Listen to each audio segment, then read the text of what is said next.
Kasian kasian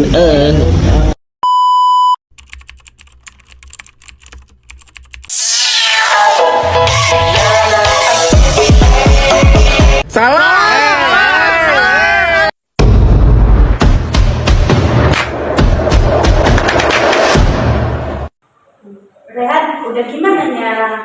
Oh, bahasa tuh udah ada kan judulmu? Kalau judulku udah ada. Judul penelitianku yaitu tentang mengenai pengaruh media pembelajaran menggunakan aplikasi Smartphone Creator. 3. Cara dengan belajar siswa pada mata pelajaran komputer jaringan dasar di SMK Negeri 1 Apalagi. Kalau tahu apa judul penelitiannya? Pengaruh media pembelajaran atau Play Media Studio 8 berbasis desktop dalam materi bentuk jaringan terhadap minat belajar siswa kelas 10 di SMK Negeri 1 Ampel Timur. Kalau kalian apa? Aku judulku pengaruh penggunaan modul pembelajaran berbasis e-learning menggunakan modul terhadap minat belajar siswa pada mata pelajaran SMK.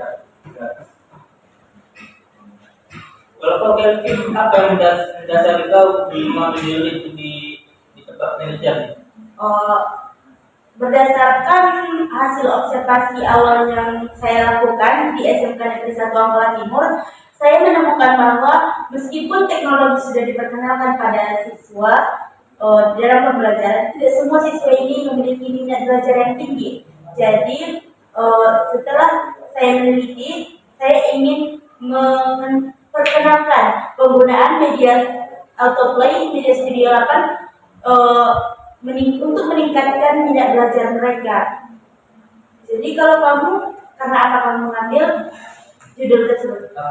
Alasan aku mengambil judul penelitian ini karena dari hasil observasi yang aku lakuin pada tanggal 10 Februari 2025 bersama Ibu Mulyani di sebuah Nasution, beliau menyampaikan bahwa dalam proses pembelajaran guru itu masih cenderung menggunakan metode ceramah atau pendekatan konvensional dalam menyampaikan materi kepada siswa, yang dimana akibatnya banyak siswa merasa kurang antusias dan juga merasa bosan selama kegiatan belajar berlangsung.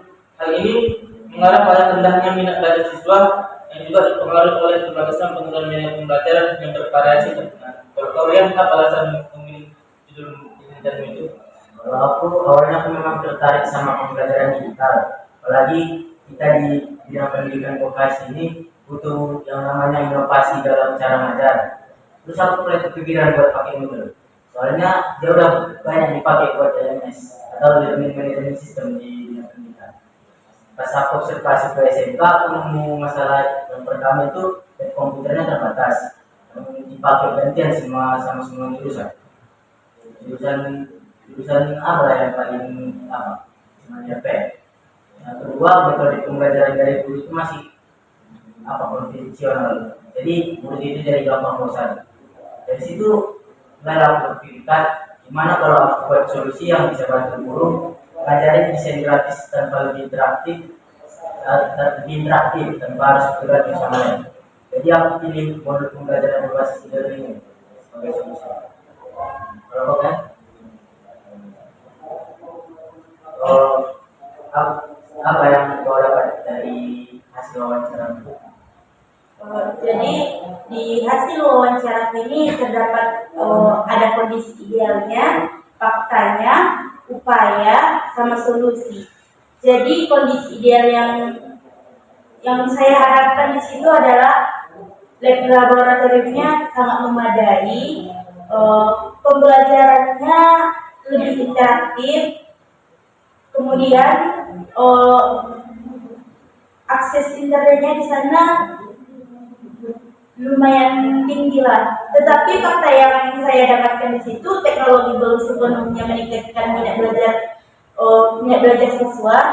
Kemudian terdapat perbedaan keterampilan siswa dalam menggunakan teknologi. Kemudian keterbatasan WiFi untuk mengakses menghambat pembelajaran digital. Kemudian fasilitas laboratorium belum sepenuhnya memadai untuk pembelajaran berbasis teknologi. Kemudian upaya yang dilakukan sekolah mengadakan pelatihan untuk meningkatkan kompetensi guru dan penggunaan teknologi. Guru mulai menempatkan aplikasi yang lebih mudah untuk diakses. Kemudian solusi Solusinya adalah peningkatan infrastruktur teknologi termasuk akses internet dan laboratorium, kemudian meningkatkan keterampilan siswa dalam menggunakan teknologi.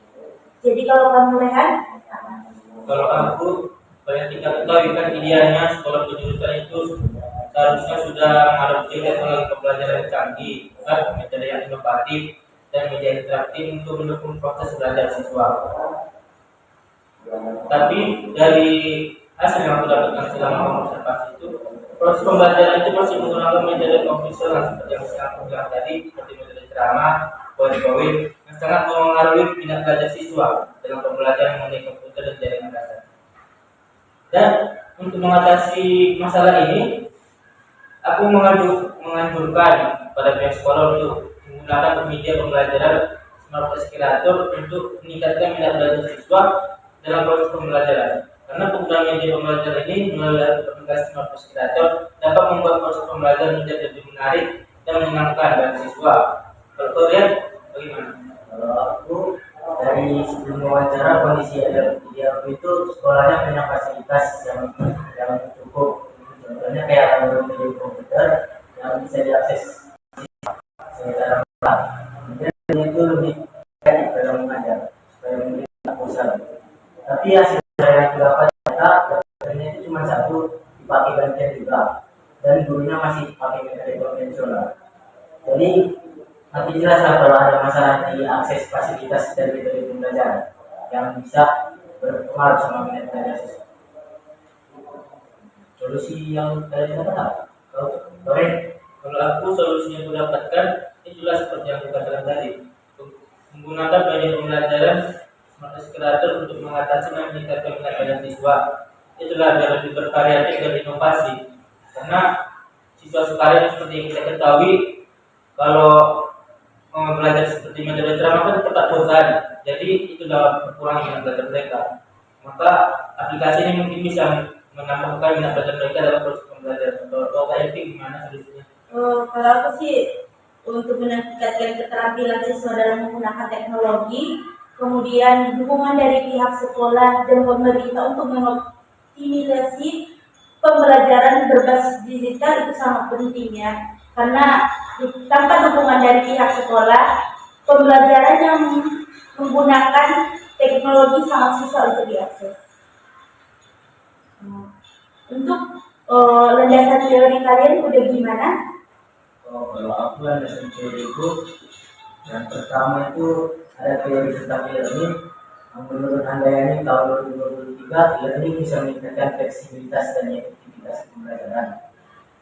Lalu kedua, teori tentang minat belajar yang mana Santoso tahun 2021 bilang kalau penggunaan media interaktif bisa meningkatkan minat belajar siswa. Yang ketiga tentang Ernest Hemingway. Prasetya dan Wijaya pada tahun 2024 bilang menunjukkan bahwa Moodle bisa meningkatkan keterlibatan siswa dalam pembelajaran digital. Kalau aku landasan teori itu ada dua. Yang pertama itu mengenai meningkatkan minat belajar siswa dan meningkatkan penggunaan media pembelajaran. Yang dimana pada minat belajar ini menurut si Hamalik tahun 2012 beliau mengungkapkan bahwa minat belajar berkaitan dengan kesadaran seseorang untuk mendalami suatu bidang pengetahuan. Semakin tinggi minat belajar, semakin besar usaha yang bisa dicapai dalam pembelajaran. Sedangkan menurut Sadiman dan kawan-kawan, pada landasan teori media pembelajaran Smart Creator, dia menyampaikan bahwa media pembelajaran berfungsi untuk menyalurkan pesan, perasaan pikiran, perasaan, serta minat belajar siswa. Penggunaan media yang tepat membantu meningkatkan pemahaman siswa terhadap materi dan membuat proses belajar lebih interaktif serta menarik. Kalau kau tadi gimana landasan teori itu? Kalau landasan teori itu ada menurut Fajri and Ana 2021, minat belajar adalah sesuatu keinginan dari diri individual masing-masing dalam memahami serta menyenangi materi pada suatu pembelajaran. Kemudian menurut Vaughan 2011 dalam bukunya Multimedia Making It Work menjelaskan bahwa perangkat lunak multimedia interaktif memungkinkan pengguna untuk membuat konten pembelajaran yang lebih menarik dan efektif dengan menggabungkan elemen visual, audio, dan interaktivitas. Konsep ini selaras dengan fungsi utama Autoplay Media Studio. Menurut Arsat 2013, media pembelajaran dapat membentuk visual, audio, atau audio visual untuk membantu siswa dalam memahami konsep dengan lebih mudah. Dengan adanya media pembelajaran, proses belajar mengajar dapat lebih menarik dan tidak monoton.